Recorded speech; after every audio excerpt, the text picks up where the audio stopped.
की आपल्याला काही त्याचं हे नाही. मी शेततळ केलं भाऊ 14-15ला. प्रत्येक जण नाव ठेवायचं तुम्हाला सांगतो. सुरुवात माझी सांगतो तुम्हाला आता हे कसं समजा. शेततळ केलं, शेततळ 14-15-16 लोक नाव ठेवायचे. लोक म्हणायचे बा कशाला केलं हे, सोन्यासारखी जमीन आठवली, रस्त्यातली जमीन आहे, 15-16 हजार रुपये गुंठीत जमीन आहे. आणि खरोखर रिअल मध्ये सांगतो तुम्ही, जशी आम्ही व्हिजिटला आलो ना तर आम्ही बाहेर जायचो इंडाला. 30-40 रुपये खर्च करायचा संस्था आमच्यावर करायची नाही. पण आम्ही काय करायचो, बाहेर जाय तिथून आलो की विसरून जायचं. म्हणून चला आपण आपल्यापासून सुरुवात करायची. शेततळ केलं, खुर्शी साहेब म्हणायचे बुवा आपले क्षेत्रफळ तुम्हाला सांगतो आता 71 फूट रुंद आणि 650 फूट लांबी जमीन आहे. जमीन 2.5 एकर बसत नव्हतं नियमानं. पण खुर्शी साहेब म्हणजे जाऊ द्यात सुरुवातीच तळ बसून येईल. शेततळ बसवलं तर ते त्याला हे भेटेनी खोदकामाला पोकलॅनवाला पाहिला तिथे भेटला. त्याच्यानंतर त्याला 51,000 काम दिलं. त्याच्यानंतर पट्टीवाला भेटेनी, मग नाते कोणी कोणतं भेटला. कारण की आपल्याकडे त्यावेळेस नव्हतंच, आमच्याकडे नव्हतं बा, तुमच्याकडे असेल तर असेल विषय नव्हतं. त्याच्यानंतर मग सेडनेटचं ऑनलाईन केलं. ऑनलाईन केलं काय 2,06,000 एका 10 गुंठे, ती पलीकडे 10 गुंठे करायला पाहिजे. त्याच्यानंतर अनुदानच भेटलं लगेच. ते भेटलं ना मग मी स्वतःच आम्ही नवरा बायको रिस्क घेतलं याच्यात. रिअल मध्ये सांगतो पहिलंच वर्ष 2016 आणि 17 साली रिस्क घेतलं. त्यात तुम्हाला सांगतो चांगल्या क्वालिटीचं कोकोबीट वापरायचं. किती कोकोबीट माझ्याकडे सध्या पडेल बँकवरचं. आता आणखीन 2 महिन्यानं 3 लाख रुपये टाकणं पडते. तेव्हा ते 2 महिने पहिले टाकायचं, नंतर ते येतं. कोकोबीट म्हणजे नर्सरी जीवन पहिलं सुरुवात. जर ते ओरिजिनल तर रोप ओरिजिनल, ते डुप्लिकेट. आता आमच्याकडे फारदापूर्ण गाव आहे, 22 लाख रोप बसलं एका नर्सरीवाल्याचं डुप्लिकेट कोकोबीट. 3रं पानच फुटलं मी रोपाला. त्याला पैसे वापस आणून दिले. वाल साईड परिसरात पारस साईड पैसे वापस आणून दिले त्या नर्सरीवाल्या फारदापूरच्या. ही मागची गोष्ट आहे रिअल म्हणजे. त्याच्यानंतर मग आम्ही दोघांनी केलं. याच्यात आहे ना कोकोबीट पर बॅग कोकोबीट 25 किलोची. त्यात 2 लिटर पाणी टाकायचं. त्यात चांगल्या क्वालिटीचा ट्रायकोडर्मा मिक्स चांगलं वापरायचं. त्याच्यानंतर चांगलं भेसळ करून द्यायचं. जसं आपण वाळू खडी सिमेंट जसं कालवतो त्या पद्धतीने वाळू खडी सिमेंट रेती जशी आपण कालवतो तेव्हा आपल्या घराला तडा जात नाही, तसं याच्यातला प्रकार धरून चालायचा. म्हणजे ते केल्यानंतर मग आपल्याला जसं जेवढं हे करशाल तेवढं उगून शकतो. भाऊ पाला तुम्ही 98 ते 99 बी उगवेल असेल, 2 ने 3 बी बाद असेल फक्त त्यात. हा किती एकच आहे असं. कारण की 1 ना 2, कारण की जेवढी मेहनत करशाल तेवढं समजा हे. आता तुम्हाला जे करणं याच्यानंतर 6 दिवस त्याचं पॅक करणं पडतं. समजा शिरीचा आणि यांचा गर्भाशयाचा तसाच परिणाम आहे. जसं त्याच्यात बीज टाकल्यानंतर ते जे बाईचं 9 महिने असतं ते याचं 6 दिवस कंप्लीट वातावरणानुसार. हिवाळ्याचं वातावरण असलं की 9 दिवस लागते उगाला.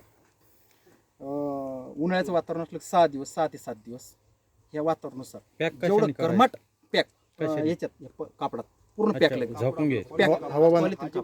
आपण जे याच्यावर टाकतो ना आपण आपल्या सोयाबीन वगैरे ताडपत्री जरा ती पॅक करायची. का ते हवा जाऊ द्यायची. 6व्या दिवशी उचलून पाहायचं कुठं कोमेल असेल, कुठं किंचित कोमेल असेल तर काढून फेकायचं. जर तुम्ही म्हणलं की पूर्ण कोंब उगू द्यायची मधले मग ते सुळकलं म्हणजे वेल धरतं म्हणजे ते रोप खराब झालं. आता त्याची 99% उगू शकते आमची देतो.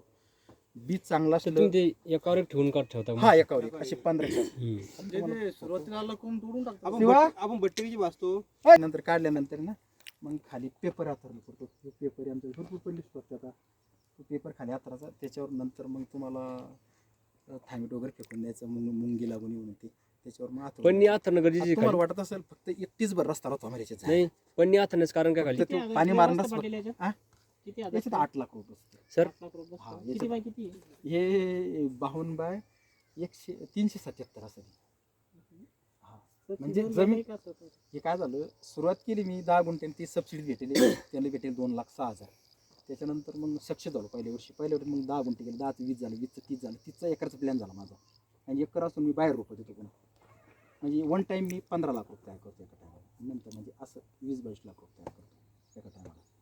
आमचं तेच नाही. आमचं आता एकरभर मिरची सुद्धा 3 ते 4 लाख आपला विषय अजून. कारण आता ज्यावेळेस रोपी आपलं आता तुम्हाला दाखवतो, प्रॅक्टिकल दाखवतो ना कशाला मागतो. हॅलो धरलं या ना खाली. हो हॅलो पकडलं या ना खाली. हे काय झालं, याची कमजोरी सर दिसते या रोपाची. हे रोप काय करून याच्यातली मूळ खाली जर गेलं समजून घ्या गेलं हे नाही आलं पाहिजे.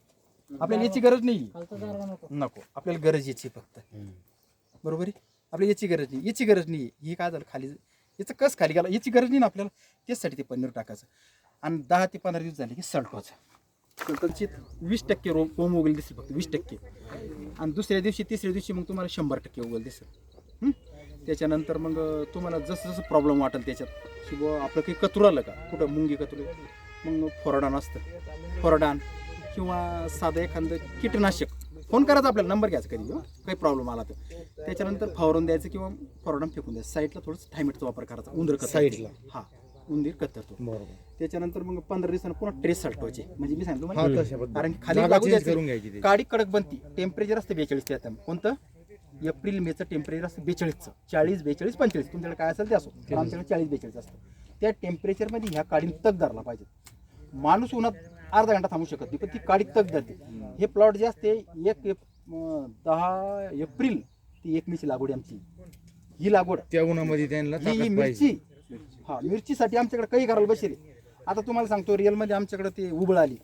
आता औरंगाबादला जायला काही लोक औषधी आणायला, इकडे दुकान नाही औरत कुठं बी जायला बसेल. तुम्ही मुंबईला किती औषध भेटलं तिथे आणायला बसेल आमची मंडळी. फक्त मिरची गेली नाही पाहिजे. नाही आमचं नंबर लिहून द्या. नगदी पीक. थांब, थांब. नंतर होते मग 15 दिवस झाले समजा XY वायच्यात. त्याच्यानंतर पुन्हा एक 45 ते 50 दिवस रोप लावायचं त्या टायमाला लागवडीचं. 45 किंवा 50 दिवसाचं काडी स्ट्रॉंग बनत. शिवा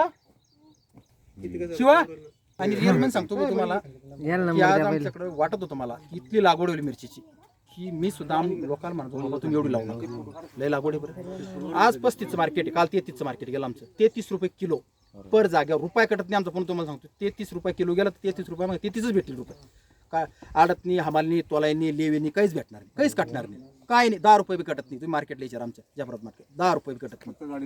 फक्त गाडीत भाडं. ते तुम्ही कधी स्वतः नेऊन ते बी काही गाडीत भाडं तुम्हाला येरी द्यावंच लागेल कुठेही. आडतनी, हमालनी द्यायचं का काय असं एवढं समजा.